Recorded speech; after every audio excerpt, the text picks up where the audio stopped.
Hello, good morning all friends and welcome to my channel Laluk Blogger. আজি মই আপোনালোকৰ ওচৰত এটা ৰেচিপি আনিছো। ৰেচিপিটো হৈছে ৰহৰ দালি। ৰহৰ দালি কেনেকৈ বনাব পাৰি নিউ ষ্টাইলত তাকে দেখুৱাব বিচাৰিছো। আহকচোন আজি মোৰ ভিডিওটো চাওঁ। এয়া মই ৰহৰ দালি তিয়াই থৈছিলি আৰু এইখিনি এটা মই বইল কৰি লম কুকাৰত।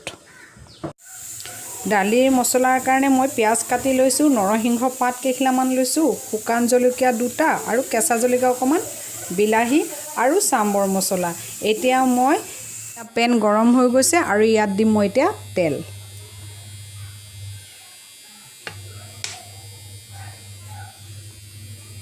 আৰু দিম মই জিৰা, শুকান জলকীয়া দুটা, কেঁচা জলকীয়া আৰু দিম পিয়াজ, নৰসিংহৰ পাত আৰু হালধি।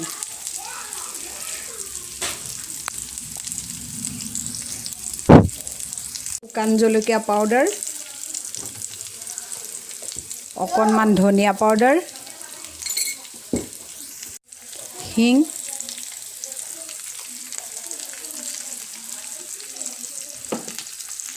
এইখিনি মই ভালকৈ ভাজি ল'ম। কাটি থোৱা বিলাহীখিনি এড কৰিছোঁ আৰু এইখিনিও এতিয়া অকণমান ভাজি ল'ম।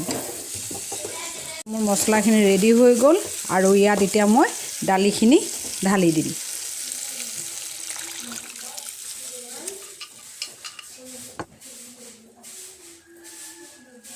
মই ইয়াত এড কৰিম সাম্বৰ মছলা আৰু এইখিনি এতিয়া মই ভালকৈ মছলাখিনি মিক্স কৰি দিম দালিত।